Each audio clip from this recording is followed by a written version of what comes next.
Entonces vamos a empezar con unos pequeños conceptos súper básicos del primer capítulo que nosotros vamos a ver, que es la cinemática. Seguramente ustedes ya vieron la definición de cinemática en el curso anterior, ¿no es cierto? ¿Qué estudiaba la cinemática? ¿Se acuerdan? Movimiento de los cuerpos. Ajá. La cinemática estudia el movimiento de los cuerpos. Si ustedes recuerdan, una aclaración que ustedes les habían hecho en esta definición es que a nosotros no nos interesan las causas que producen el movimiento de estos cuerpos, sino solamente cómo se mueven. Por ejemplo, este carrito. Este carrito se mueve en línea recta con velocidad constante. Este otro carrito, ¿no es cierto?, va cambiando de velocidad. No nos interesa cómo se produce ese movimiento, cómo funciona el motor, la fricción, la resistencia del aire, la fricción de las ruedas. No nos interesa eso, sino el resultado final, que se está moviendo. Entonces, esa es una aclaración que ustedes les hacían el semestre anterior. La cinemática estudia el movimiento, pero sin considerar las causas que lo producen. Eso nosotros vamos a estudiar en el segundo capítulo, cuando nosotros veamos la dinámica precisamente.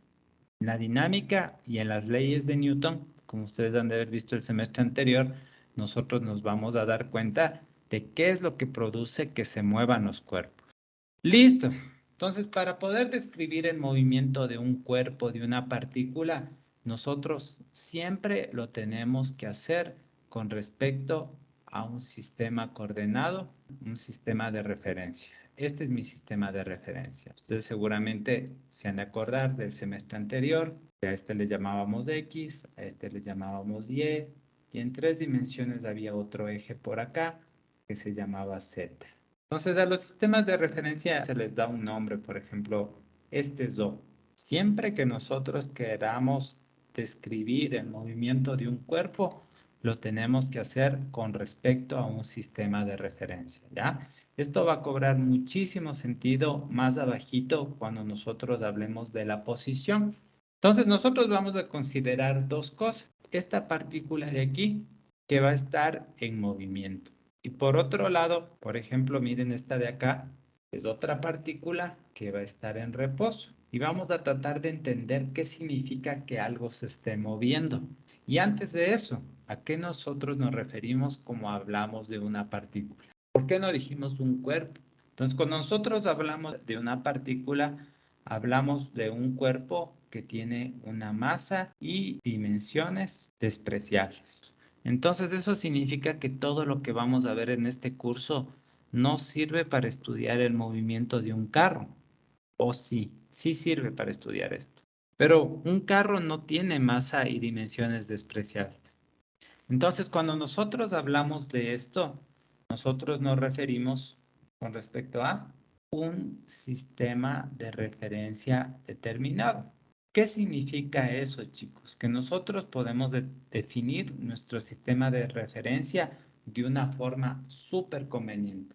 ¿Podemos estudiar o no el movimiento de un carro? Sí, pero lo que nosotros hacemos es esto, miren. Simplemente definir nuestro sistema de referencia de tal forma de que a nosotros no nos interesa este sistema complejo, miren, donde hay movimiento de las ruedas, donde hay fricción, la resistencia del aire y todo lo demás. No nos interesa eso, sino simplemente le llevamos a un análisis en donde consideramos a ese carro como un punto que se está moviendo con una cierta velocidad y siguiendo una cierta trayectoria. Pero no significa que este carro tenga masa y dimensiones despreciables. Tiene masa y dimensiones despreciables, pero con respecto a un determinado sistema de referencia. Piensen en un mosco, chicos. Un mosco tiene alas, tiene patas y todo lo demás. Cuando ustedes les ven a ese mosco desde su sistema de referencia, básicamente lo que ustedes observan es esto, miren. ¿Tiene masa y dimensiones despreciables? Con respecto a ustedes, sí. Con respecto a otro mosco, no. ¿Me entienden? Listo. Entonces, miren, esta partícula dijimos que estaba en movimiento. Entonces, yo voy a trazar aquí una línea imaginaria que va a describir precisamente por dónde se ha estado moviendo nuestra partícula. A esa línea imaginaria nosotros le llamamos la trayectoria. Ustedes quieren no atrasarse para llegar a la poli, justo están parados aquí y ven cómo se les va el bus, ¿no es cierto? ¿Cuál es la trayectoria que siguió el bus? Es esta línea, mire. Es una línea imaginaria. Este recorrido es lo que nosotros llamamos la trayectoria. ¿Cómo nosotros definimos el movimiento? Esta es una partícula que está en movimiento. Se está moviendo a lo largo de esta trayectoria. En un determinado instante de tiempo, por ejemplo, después de 5 segundos, se encuentra en este punto de aquí, pero digamos, después de 10 segundos, ahora se encuentra en este punto de acá. Miren qué pasa en cambio con esta otra partícula que está en reposo. Después de 5 segundos está aquí y después de 10 segundos sigue en ese mismo punto. Entonces, ¿cómo podríamos definir que algo se está moviendo? ¿Qué significa que algo se está moviendo? Que haya tenido un cambio de posición con respecto al tiempo. A medida que pasa el tiempo, ¿no es cierto? Claro. ¿Cuál es la diferencia entre este de aquí y este de acá? Que en este de acá la partícula ha cambiado su posición a medida de que fue pasando el tiempo, ¿no es cierto? Un cambio de posición a medida que transcurre el tiempo. Entonces, estos son los términos que vamos a utilizar todo el tiempo. Sistema de referencia, un cuerpo en reposo, un cuerpo en movimiento, la trayectoria, una partícula. Entonces, aquí viene una pequeña recorderis de algo que yo ya les dije. Acuérdense de dónde aparecía la definición de derivada. Esto es un pequeño paréntesis. Nosotros queríamos calcular la pendiente de esa recta verde, que era tangente a nuestra función en rojo en ese punto X. ¿Se acuerdan cómo nosotros, en lugar de hacer eso, lo que hicimos era simplemente calcular la pendiente de esta recta secante? Era este delta Y sobre delta X. ¿Cómo nosotros podemos pasar de esta pendiente facilita a la pendiente de esta recta tangente? Ir moviéndole precisamente a este punto hasta que sean iguales. Y si ustedes se acuerdan, nosotros hacíamos eso tomando el límite cuando delta X tiende a 0. Y esto era precisamente la derivada de nuestra función. Entonces vamos a generalizarle un poquito más. Siempre que ustedes vean esto, miren, un delta algo sobre un delta otra cosa, y siempre que ustedes tengan el límite cuando esto tenga 0, esto es simplemente la definición de la derivada de z con respecto a w. O si ustedes le quieren ver en la notación de Leibniz, esto sería el de y a dx, y esto sería nuestro dZW. Me voy a adelantar un poquito a lo que vamos a ver más abajo. Esto es un cambio de la posición que se llama desplazamiento, ¿no es cierto? La variación de la posición dividido para un intervalo de tiempo. Ustedes ya trabajaron con esto. En la próxima clase nosotros vamos a tomar este límite. Entonces, ¿qué representa este límite de aquí, chicos? Pues la derivada de R con respecto a T. La próxima clase nosotros vamos a ver qué significa físicamente cada cosa y todo lo demás. Para mí solo quiero que quede claro esto, miren. Siempre que vean un límite, cuando este denominador tiende a 0, de un cociente de estos intervalos, eso es una derivada. Otra cosa que nosotros vamos a ver la próxima clase, miren. Esto es un intervalo de velocidades. Como ustedes sabían decir el semestre anterior, velocidad final menos velocidad inicial, ¿sí o no? Sobre una variación de tiempo, tiempo final menos tiempo inicial. Ustedes ya trabajaron con eso. En la próxima clase nosotros vamos a tomar este límite. ¿Qué representa este límite? No físicamente, sino lo que yo les acabo de decir ahorita. Es la derivada de la velocidad con respecto al tiempo. Esa es la primera aclaración importante.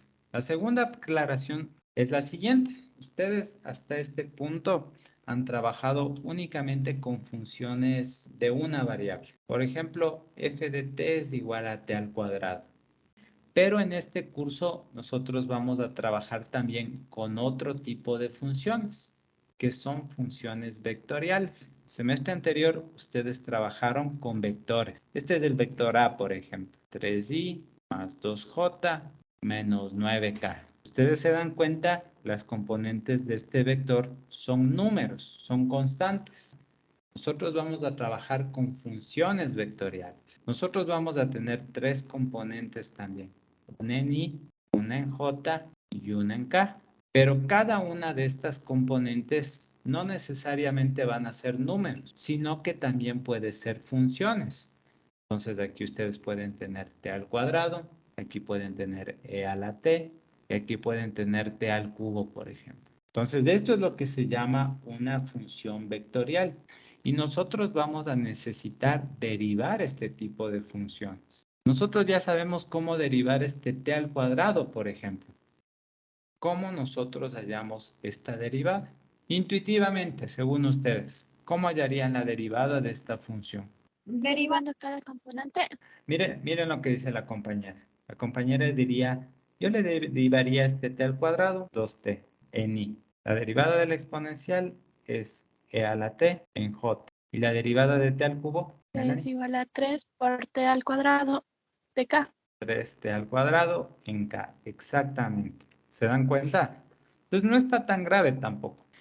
Entonces así se define una derivada de una función vectorial, que es lo que está escrito acá abajo. Si ustedes tienen una función vectorial f, por ejemplo, que depende de t, esta es la componente en x, ¿ya? En nuestro caso sería t al cuadrado en y, una componente en y, en nuestro ejemplo sería e a la t, ¿sí? En j, y una componente en z, ¿ya? En nuestro ejemplo t al cubo, en k. Estas serían las componentes de nuestra función vectorial. ¿Cómo derivamos una función vectorial? Es como nos dijo la compañera, miren, es simplemente la derivada de cada uno de estos términos. La derivada de este, después le pongo los i y j, ¿ya? Más la derivada de este y más la derivada de este. ¿Por qué a veces se utiliza un puntito y otras veces una comilla? Eso se hace más en física en realidad. Cuando ustedes tienen una función que depende de x, por ejemplo, la derivada siempre se le denota como una comilla. Cuando nuestra función depende del tiempo, para denotar la derivada en física se utiliza este puntito para denotar que es una derivada con respecto al tiempo. Dada esta función definida de r en r3, tal que a cada t se le asigna un f de t, donde nuestro f de t está definido así, entonces su derivada se define de esta forma. Este f punto de t es el límite cuando delta t tiende a cero, ¿de qué? Se podría hacer el delta F sobre delta T. Exactamente. Y listo. ¿Alguna pregunta hasta ahí? Entonces, tratemos de otra vez conectar todo esto con la realidad. Esta es la posición de una partícula. Es 3ti más 8t al cuadrado más e a la t sobre 10k. Esto es una expresión que nos dice dónde va a estar una partícula en cada instante del tiempo. Si ustedes evalúan para t igual a 0, ustedes van a saber dónde va a estar la partícula en el tiempo t igual a 0. Si ustedes le evalúan en t igual a 1, van a saber dónde está la partícula en el tiempo t igual a 1. Esta expresión les va a permitir determinar para cualquier tiempo en dónde se encuentra su partícula. Lo que va a mostrar esta simulación que les voy a mostrar es eso. La posición al tiempo 0, la posición al tiempo 1, la posición al tiempo 2, la posición al tiempo 3. Y vamos a ir viendo cuál es la trayectoria que describe. ¿Está claro? Es lo mismo que tenemos allá, ¿ya? 3t, 8t al cuadrado, e a la t sobre 10. Esta de aquí, 3t, es cómo está cambiando la posición de nuestra partícula en x. Este es cómo está cambiando la posición de la partícula en y. Y este es cómo está cambiando la posición de la partícula en z. Entonces miren, en x está cambiando de forma lineal, en y está cambiando de forma cuadrática y en z está creciendo exponencialmente. Por eso nosotros tenemos esta curva, miren. Cómo empieza a girar precisamente por esa componente en y. Y después simplemente cómo se dispara para arriba precisamente por ese exponencial. Entonces, ¿cuál es el punto de todo esto? Que precisamente este tipo de expresiones raras en realidad sí nos permite describir movimientos mucho más complicados. Aquí tengo otras funciones. X es igual a t al cubo, y es igual al coseno y z es igual al seno. Nosotros podríamos describir el movimiento de una partícula que se mueve así, miren, ¿se dan cuenta? Como siguiendo espirales. Entonces, eso es el poder que hay detrás de este tipo de expresiones, que no únicamente nos permite describir un movimiento rectilíneo, como ustedes vieron el semestre anterior, sino movimientos mucho más complejos. Primero. Segundo, veamos cómo nosotros derivamos de esta cosa. ¿Qué dice? 3 en I, 16T en J, E a la T sobre 10 por 1/10. En K, exacto. La próxima clase nosotros vamos a ver qué significa hallar la derivada de la posición. Obviamente tiene un significado físico, pero en este punto lo único que nos interesa es saber cómo le vamos a derivar a esa expresión. Listo. Entonces empecemos con el estudio del movimiento de nuestras partículas. Supongamos que nosotros tenemos una partícula que se está moviendo por esta trayectoria que está en rojo. Para denotar una trayectoria, nosotros utilizamos la letra S. Esta letra S representa esta curva que está en rojo aquí, que es por donde se fue moviendo nuestra partícula. Yo suelo poner así, miren, una flechita aquí, como para denotar que se movió en esta dirección. ¿Sí? Además, al tiempo 1 pasó por el punto A y después en el tiempo 2 pasó por el punto B.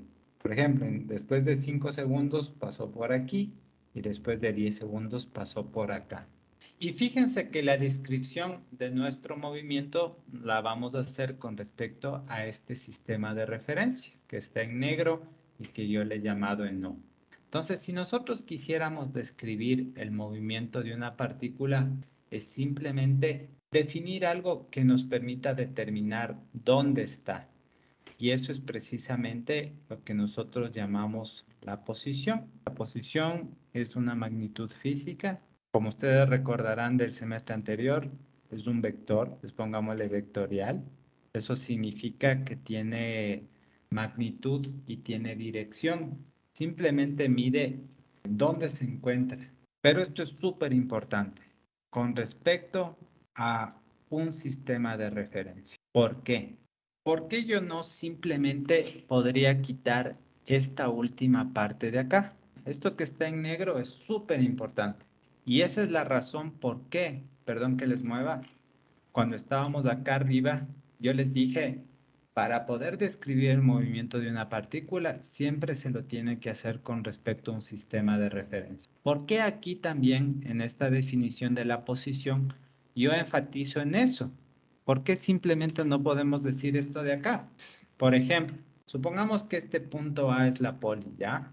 Ustedes me preguntan, ¿dónde está la poli? Y yo les señalo y les digo, la poli está allá, en esa dirección a 1 kilómetro. Y ustedes me dicen, para usted, profe, para mí, la poli está para acá, en esta otra dirección, pues a 10 kilómetros. Entonces, fíjense cómo la posición de un cuerpo, de un objeto, de una partícula, sí depende del sistema de referencia que nosotros consideremos.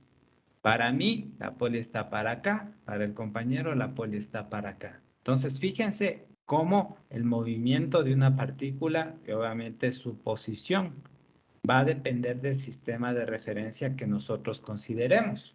Con respecto a este sistema de referencia, esta va a ser la posición.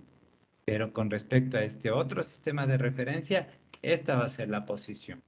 Y yo les contaba a sus compañeros que en París es una ciudad media redonda.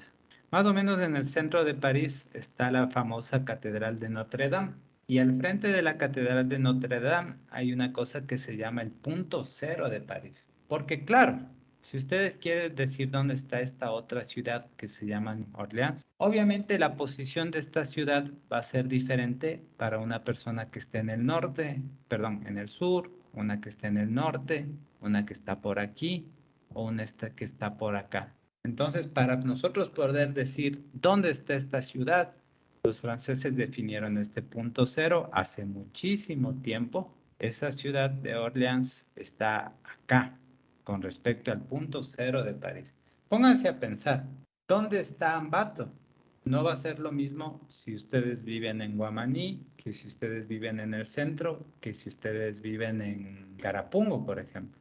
¿Tiene sentido o no tiene sentido, chicos? Son distintos sistemas de referencia. y por tanto la posición de esas ciudades va a ser distinta respecto al sistema de referencia que ustedes utilicen. Les pongo otro ejemplo. Ustedes le ven volar un avión. Aquí están paraditos. ¿Ya? Ustedes le están viendo volar este avión. Y acá está su compañero en la montaña. Entonces, fíjense cómo para ustedes ese avión va a estar volando arriba con respecto a su sistema de referencia, pero con respecto al sistema de referencia de su compañero, él le va a ver volando por abajo de él. Él está en el Cotopaxi y ahí le está viendo cruzar así el avión. Mide dónde se encuentran las cosas, ¿sí? Pero con respecto a un sistema de referencia determinado. Súper importante esto de aquí. El movimiento es relativo a un sistema de referencia.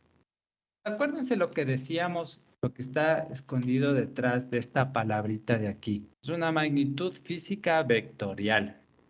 ¿Sí o no que esta flechita que parte del origen de nuestro sistema de coordenadas nos está indicando perfectamente en dónde se encuentra nuestra partícula cuando pasa por el punto A?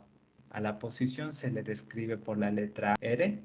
RA es la posición de la partícula cuando pasa por el punto A al tiempo t sub 1, pero otra vez con respecto a este sistema de referencia que le llamamos O. Y miren, si yo les digo, ¿dónde se encuentra la partícula cuando pasa por el punto B al tiempo t sub 2?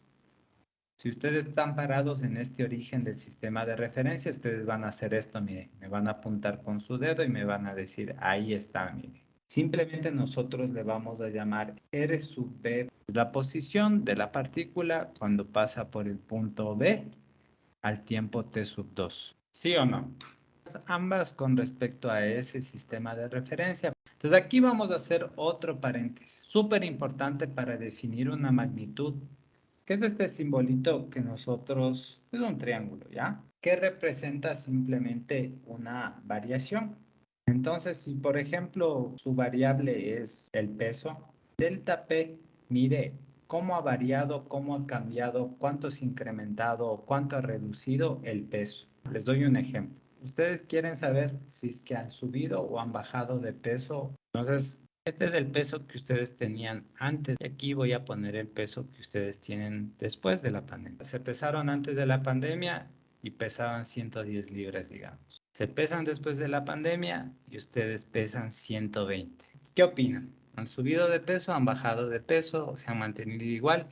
¿Cómo miden eso? ¿Qué harían para saber eso? Si ha habido un cambio, una disminución, un aumento, ¿cómo harían?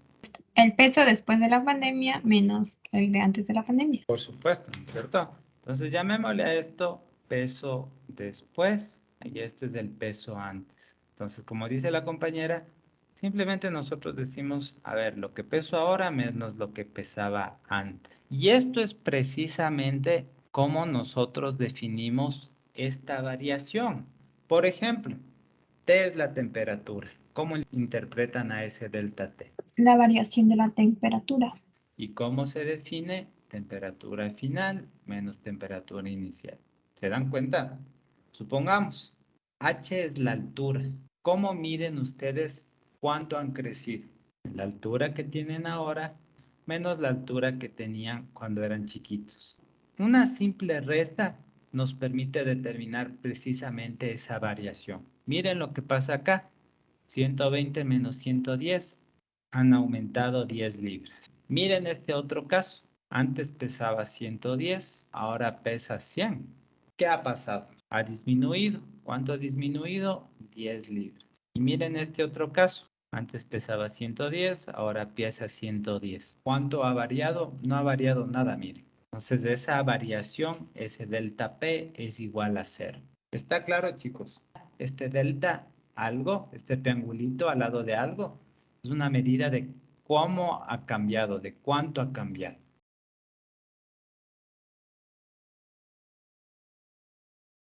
Entonces, ahora sí, volvamos a lo que a nosotros nos interesa. Fíjense, yo simplemente voy a trazar este vector de aquí. Le voy a dar un nombre incluso.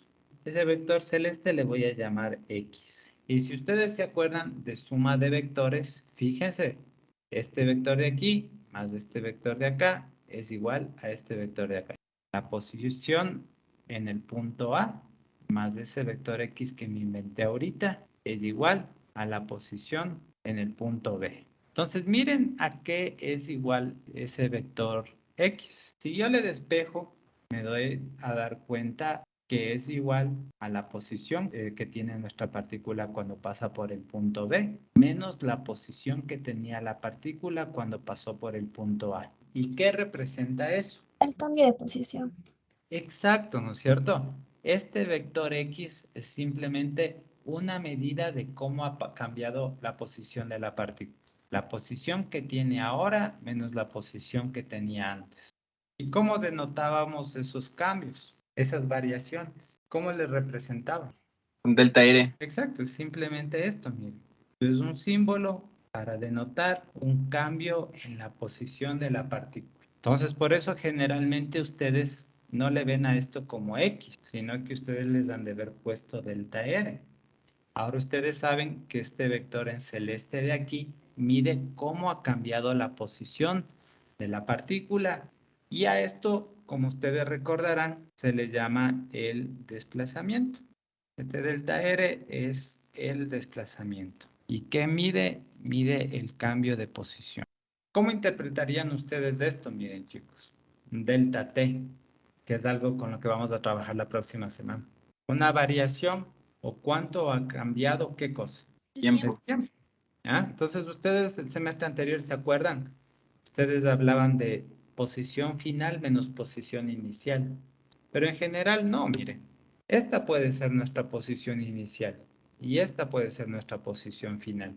Pero el desplazamiento es un vector que simplemente mide el cambio de posición entre esos dos puntos. Por eso yo puse RB menos RA, no RF menos RC. ¿Alguna pregunta, chicos? Entonces, miren, analicémosle un poquito más a fondo. Como ustedes saben, nuestros vectores pueden tener tres componentes, en X, en Y y en Z. Por ejemplo, miren, 3i más 2j menos 5k. Este sería nuestro RAX, este sería nuestro RAY y este sería nuestro RAZ. Nuestra posición en el punto B también puede tener estas tres componentes, en X, en Y y en Z. Entonces, ¿cómo nosotros determinamos el desplazamiento? Este delta R, que es igual a la posición en B menos la posición en A, simplemente sería la resta del uno menos del otro. ¿Y cómo ustedes realizaban esta resta de dos vectores? Si ustedes se acuerdan, ustedes agrupaban de esta forma. Lo que tenga ahí con lo que tenga ahí. ¿Ah? Lo que tenga J con lo que tenga J. Y lo que tenga acá con lo que tenga acá. ¿Sí o no, chicos? Así hacían una resta de vectores. Ahora, lo que quiero que ustedes se den cuenta es cómo le interpretarían a esta resta, que le voy a poner en verde, ¿ya? El desplazamiento en X, ¿Ya? O sea, la variación de la posición en X. en X, exactamente. Delta R en X, ¿no? Es la variación, el cambio de la posición en X. Nosotros le podemos notar así, pero a veces también simplemente se le suele denotar así, miren, como un delta X. Este término de aquí representaría un cambio de la posición en Y, que también le suelen denotar delta Y. Y a este de acá le podemos interpretar como un cambio de la posición en Z, que le podemos llamar delta Z. Entonces miren, nuestro desplazamiento se le suele denotar así también, como un delta XY más un delta YJ más un delta Z por K. Si yo les diría, fíjense en el gráfico que hicimos en la clase anterior, ¿cómo determinarían ustedes la distancia entre el punto A y el punto B? Ustedes lo que harían es coger una regla, simplemente medir cuál es la distancia entre esos dos puntos. ¿Cómo nosotros, con la información que tenemos, podríamos determinar eso? La distancia entre esos dos puntos. Con el módulo ¿De qué, perro? del desplazamiento. Exacto. Entonces, miren, chicos, aquí vamos a empezar a hacer una distinción que vamos a ver más despuesito. Supongamos que ustedes están yéndose de Quito a Ibarra. Punto A es Quito, el punto B es Ibarra. Siguiendo esta trayectoria, estas son las carreteras. Una cosa es la distancia que ustedes recorren en el carro. Cuando van en el carro, van por la carretera y esta es la distancia que ustedes recorren. Pero otra cosa es la distancia que existe entre esos dos puntos. Si ustedes cogen un mapa del Ecuador, ¿ya? Y aquí está Quito y aquí está Ibarra, para medir la distancia entre esas dos ciudades, ustedes no le miden así, sino que ustedes simplemente cogen una regla y miden la línea recta que está entre las dos. Entonces, claro, para medir la distancia entre estos dos puntos es simplemente determinar el módulo de este vector. Es decir, que la distancia entre esos dos puntos está dado por el módulo del desplazamiento. Es decir, esto, miren, la distancia entre A y B es igual al módulo de este vector desplazamiento. El módulo de cualquier vector es la raíz cuadrada de las componentes elevadas al cuadrado. Entonces, ¿cómo calcularíamos el módulo del vector desplazamiento? Sería la raíz cuadrada de delta x elevado al cuadrado más delta y elevado al cuadrado más delta z elevado al cuadrado. La distancia entre dos puntos no depende de la trayectoria. Miren, supongamos que ustedes se van de Quito a Ibarra por esta ruta de aquí. Y ustedes se van de Quito a Ibarra, en cambio por esta, no sé, se van a Guayabamba, se van después ni sé qué, a los bizcochos de Cayambe, lo que sea. Y al final siguen toda esta ruta de acá. ¿Ah? ¿Cambia o no cambia la distancia entre Quito y Ibarra? Entre estos dos puntos de aquí. No cambia. La distancia entre dos puntos no depende de la trayectoria. Pero miren, la distancia que ustedes recorrieron en el carro es totalmente diferente. Si ustedes hubiesen seguido esta trayectoria en negro, miren, la distancia recorrida es mucho más grande. Se dieron un vueltón en realidad. Entonces, eso es una aclaración importante que nos va a servir para después. Hagamos unos ejemplos, ¿ya?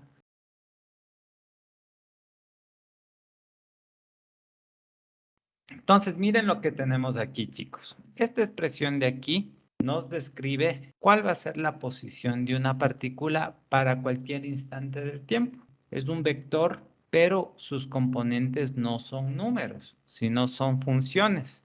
Tenemos t al cubo aquí, t sobre 2, t al cuadrado. Si nosotros le evaluamos para algún valor de t a esta función, nosotros vamos a saber cuál va a ser la posición de la partícula para ese tiempo. Y eso es precisamente lo que nos pregunta. ¿Cuál va a ser la posición de la partícula al tiempo 2? ¿Y cuál va a ser la posición de la partícula al tiempo 4? Al tiempo 2 les ayudo yo, ¿ya? Miren, lo único que voy a hacer es, en esta ecuación que está aquí, en vez de t, reemplazarle por el 2. Tendría 2 al cubo i más 2 sobre 2j y más 2 al cuadrado k. Simplificamos, 2 al cubo es 8, más j, y 2 al cuadrado es 4k. Esta sería la posición de nuestra partícula después de 2 segundos. Ayúdame, porfa, con el de abajo. 4 al cubo y más 4 sobre 2 j más 4 al cuadrado k. Listo, gracias. Entonces, de aquí simplemente simplificamos. ¿Cuánto es 4 al cubo, porfa? 64 y 2j 2j. y más 16k. Pudimos determinar la posición de nuestra partícula al tiempo 2 y al tiempo 4. Después nos pueden determinar el desplazamiento entre los tiempos t igual a 2 y t igual a 4. ¿Cómo nosotros definíamos el desplazamiento? Si ustedes se acuerdan, es un cambio en la posición. La posición que tiene en el tiempo 4 menos la posición que tiene en el tiempo 2. ¿Cuál sería otra forma de preguntar exactamente lo mismo? Esto es muy literal, ¿no es cierto? Simplemente te dan la posición y te piden calcular la posición al tiempo 2 y al tiempo 4. Otra forma de preguntar lo mismo es ¿dónde se encuentra la partícula al tiempo 2 segundos? Y otra sería, por ejemplo, para el desplazamiento es determina el cambio de la posición entre los tiempos t igual a 2 y 4 segundos. Esta es la definición de desplazamiento. Es un cambio en la posición. ¿Qué tenemos que hacer? Voy a reemplazar estos valores que calculamos acá arriba. La posición en el tiempo 4 es lo que nos dijo ahorita la compañera Miri. Menos la posición en el tiempo 2, que es lo que yo calculé acá arriba. Entonces aquí les quiero hacer notar algo. Por si acaso no entendieron esta cosa media rara, media abstracta de acá. Es exactamente lo que nosotros estamos haciendo ahorita, fíjense. Ustedes tienen la posición en un punto y la posición en otro punto. ¿Cómo calculáramos el desplazamiento? Simplemente restando esos dos vectores. ¿Y qué hacemos después? ¿Cómo Sería restamos vectores? agrupar así por cada componente, o sea, 64i menos 8i. 64 menos 8i. Ajá. Miren cómo es igualito lo que teníamos acá abajo. La siguiente sería más 2 menos 1j. Y la siguiente sería 16 menos 4 en k. Y operamos, ¿no es cierto? Sí, 56i. Más j y más 12k. Y esto en metros. ¿Qué representa este 12j? El cambio de posición en Z. Exactamente. La variación, miren, clarito está aquí. ¿Cuánto ha cambiado de posición? Simplemente en esa dirección. Lo mismo para este 1 de acá. En J ha cambiado 1, en X ha cambiado 56. Eso es lo que representa cada uno de estos términos que también le vimos nosotros, miren. ¿Se dan cuenta? Y ese es el desplazamiento, es simplemente una medida del cambio de posición en esos dos instantes de tiempo. La siguiente pregunta, ¿cómo calcularías la distancia entre esos dos puntos, A y B, al tiempo t igual a 2 y al tiempo t igual a 4? Sacando el módulo. El módulo del desplazamiento que calculamos ahorita. La raíz de la suma de las componentes elevadas al cuadrado. 57,28. Ya, muy bien. ¿Listo? Ya, ¿se dieron cuenta? Un poco este ejercicio que es bastante sencillito, esa es la verdad. Es más para ilustrar todas estas cosas que nosotros vimos al final de la clase anterior y al inicio de este. Los conceptos más básicos. Nosotros estamos queriendo describir el movimiento de una partícula. Primero tenemos que definir algo que nos permita decir dónde está. Y eso lo hacemos con la posición. La posición es un vector que nos mide, que nos da una medida de dónde se encuentra nuestra partícula con respecto a un sistema de referencia. Y el desplazamiento, en cambio, nos mide cómo cambia esa posición entre dos instantes de tiempo. Primero estaba aquí, ahora está acá, ¿ya? El desplazamiento nos dice, esto ha cambiado en X, esto ha cambiado en Y, esto ha cambiado en Z. Y finalmente, si nosotros tomamos el módulo de ese desplazamiento, nosotros podemos determinar la distancia entre esos dos puntos. ¿Alguna pregunta, chicos?